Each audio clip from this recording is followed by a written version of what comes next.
Friends, पिछले lecture में हम लोगों ने लिक्विड डोजेस फॉर्म के अंदर मोनोफेजिक लिक्विड डोजेस फॉर्म्स के बारे में आपसे बात की थी। मैंने उस लेक्चर में आप लोगों को मोनोफेजिक लिक्विड डोजेस फॉर्म की क्लासिफिकेशन, उसकी डेफिनेशन, उसके अंदर आने वाले जो डोजेस फॉर्म हैं उनके बारे में आप लोगों से बात की थी। आज का जो आपका लेक्चर है वो है बाईफेजिक लिक्विड डोजेस फॉर्म्स के बारे में। यानी कि अगर आपको याद होगा कि लिक्विड डोजेस फॉर्म को दो भागों में बांटा जाता है। पहला था मोनोफेजिक लिक्विड डोजेस फॉर्म, यानी मोनोफेजिक का मतलब एक फेज़, और बाईफेजिक डोजेस फॉर्म यानी कि जिसके अंदर दो फेज़ हों। तो आज हम लोग जो अपने लेक्चर में डिस्कस करने वाले हैं वो है बाईफेजिक लिक्विड डोजेस फॉर्म्स के बारे में। तो ज़्यादा देरी ना करते हुए पहले ज़रा आप अपनी स्लाइड को देख लीजिए। Classification of biphasic liquid dosage form. तो बाईफेजिक लिक्विड डोजेस फॉर्म को भी फर्दर डिवाइड किया गया है दो भागों में, डिवाइडेड इनटू टू ग्रुप्स। पहले वाले ग्रुप को आप कहते हैं इमल्शंस और दूसरे वाले को आप कहते हैं सस्पेंशंस। इमल्शंस के अंदर जो दो फेज़ होती हैं वो होती है लिक्विड इन लिक्विड, यानी कि जो दो फेज़ हैं, पहली भी लिक्विड होती है और दूसरी भी लिक्विड होती है। और ये बात आप लोग ऑलरेडी जानते हैं कि इमल्शंस क्या है, बाईफेजिक है। एक होता है ऑयल की फ़ेज़, एक है वाटर की फ़ेज़। चाहे ऑयल की फ़ेज़ हो चाहे वाटर की फ़ेज़ है, दोनों ही एक लिक्विड स्टेट में है। इसीलिए मैंने आप लोगों को स्लाइड में लिखा है इमल्शंस के जस्ट सामने लिक्विड इन लिक्विड, यानी इसके अंदर जो दो फेज़ हैं, पहली भी लिक्विड और दूसरी भी लिक्विड है। और जो दूसरा ग्रुप है बाईफेजिक लिक्विड डोजेस फॉर्म्स का वो है सस्पेंशंस। सस्पेंशंस का मतलब क्या है, इसके अंदर जो दो फेज़ हैं, पहला है आपका सॉलिड और दूसरा है आपका लिक्विड, इसीलिए लिखा हुआ है सॉलिड इन लिक्विड। तो कुल मिला के बात ये हुई कि बाईफेजिक लिक्विड डोजेस फॉर्म्स को आपने दो ग्रुप में डिवाइड किया। पहला आपने कहा इमल्शंस और दूसरा आपने कहा सस्पेंशंस। इमल्शंस के अंदर जो दो फेज़ आई वो थी लिक्विड इन लिक्विड, और सस्पेंशंस के केस में जो दो फेज़ आई वो आई सॉलिड इन लिक्विड। अब पहले वाले ग्रुप को वो करते हैं, हम लोग डिफाइन करते हैं। Emulsions are further classified as number first for oral use, number second for external use, number third for parenteral use।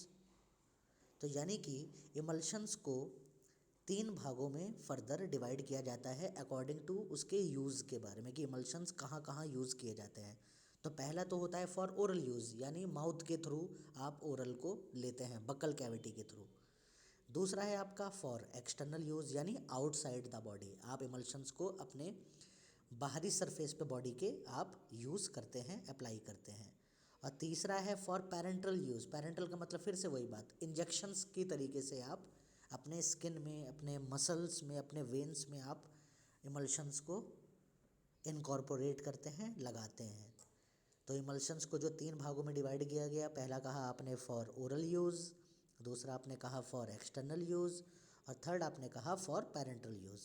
अब इनके एग्जांपल्स क्या क्या हैं, जैसे लोशंस, लिनीमेंट्स, एनिमा।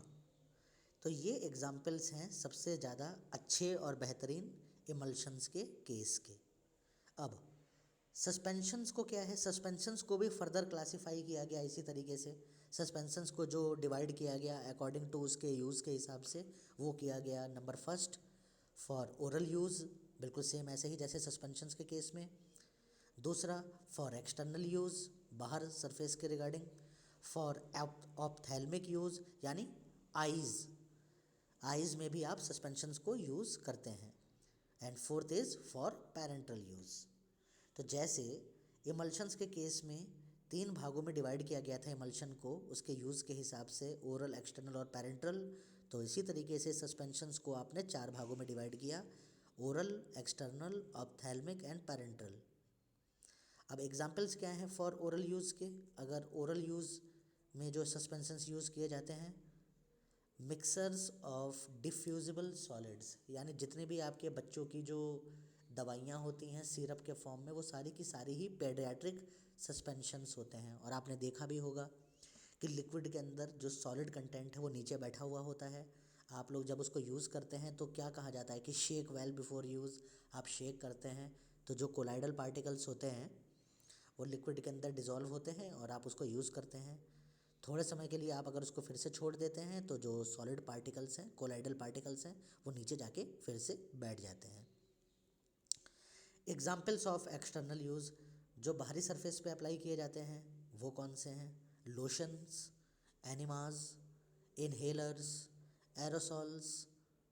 ये चार जो चीज़ें हैं जैसे लोशंस, एनिमा, इनहेलर और एरोसॉल्स, वो एक्सटर्नल यूज़ के एग्जाम्पल हैं सस्पेंशंस के केस में।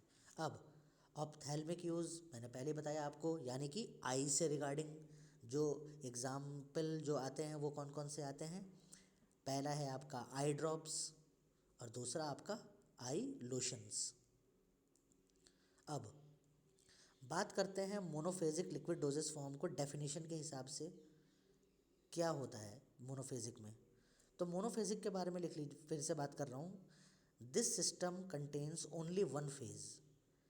मोनोफेजिक लिक्विड डोजेस फॉर्म्स के अंदर जो मेन मुद्दा होता है, जो मेन डेफिनेशन है, इसका मतलब क्या है कि इसके अंदर केवल एक ही फेज़ होती है, यानी और वो फेज़ क्या होगी? एकलौती phase liquid. Hence this is defined as the homogeneous one phase system consisting of two or more components.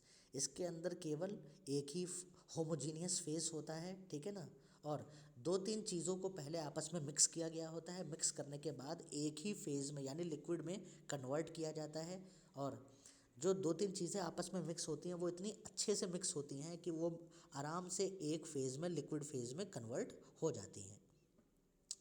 One phase is the solvent and other phase is the solute. अब आपको पता ही होगा कि कोई मिक्सचर कैसे बनता है। कोई भी मिक्सचर तब बनता है जब कोई सॉल्यूट किसी सॉल्वेंट के अंदर डिज़ोल्व अच्छे से हो जाए, तो वो एक होमोजीनियस मिक्सचर कहलाता है। तो ये भी वही बात कह रहा है कि मोनोफेजिक लिक्विड डोजेस फॉर्म्स क्या होती हैं। अब एग्जाम्पल्स बताए गए थे जैसे कि मोनोफेजिक लिक्विड डोजेस फॉर्म्स को कितने भागों में डिवाइड किया गया था। सबसे पहला कहा गया था कि मिक्सर्स एंड कंसनट्रेट्स। तो मिक्सर्स एंड कंसनट्रेट्स क्या होते हैं? दे आर डाइल्यूट और concentrated monophasic preparations intended for oral administration in which drug is dissolved in a suitable vehicle. तो इसमें क्या होता है? मिक्सर्स एंड कंसनट्रेट्स के अंदर इसकी जो एक्यूरेट डेफिनेशंस हैं, इसमें ये एक तरीके की डाइल्यूट या कंसनट्रेटेड मोनोफेजिक प्रिपरेशंस होती हैं, और ये जो मिक्सर्स और कंसनट्रेटेड हैं ये हमेशा ओरल रूट से ही लिए जाते हैं, यानी आपके माउथ के थ्रू ही लिए जाएंगे। और इसके अंदर क्या होता है? In which drug is dissolve in a suitable vehicle. जो मेन एपीआई होती है उस एपीआई को आप किसी भी सुटेबल अच्छे व्हीकल के अंदर, और व्हीकल मैंने आप लोगों को ये ऑफलाइन क्लासेस में भी बताया था, मतलब सहायक, जिसकी वजह से कोई भी चीज़ आराम से डिज़ोल्व हो जाए, तो उसमें डिज़ोल्व किया गया होता है। सेकंड पॉइंट देखिए, जिन लोगों को व्हीकल की डेफिनेशन नहीं समझ में आ रही है वो समझेंगे इस बात को। The most suitable vehicle for this form is water. मतलब जो सबसे सिंपल और अच्छा और बेहतर जो व्हीकल होता है किसी भी लिक्विड प्रिपरेशन को बनाने में, वो होता है आपका पानी। और क्यों होता है? पानी को ज़्यादातर क्यों यूज़ करते हैं? बाकी और चीज़ों को भी तो यूज़ कर सकते थे आप। Because of its lack of toxicity, क्योंकि इसके अंदर टॉक्सिसिटी की जो मात्रा है या लेवल होना चाहिए वो ना के बराबर होता है, होता ही नहीं है। पानी एक सबसे अच्छा एक्टिव व्हीकल है और किसी भी लिक्विड डोजेस फॉर्म को या इंजेक्शंस को बनाने के लिए। थर्ड पॉइंट देख लीजिए, generally they are supplied in a multi dose air tight containers bearing proper label. ये जो मिक्सर्स हैं और कंसनट्रेट्स हैं इनको आप मल्टी डोज के हिसाब से बनाते हैं, यानी कि एक सिंगल डोज के हिसाब से नहीं, मल्टी डोज मतलब आप बार बार यूज़ कर सकते हैं।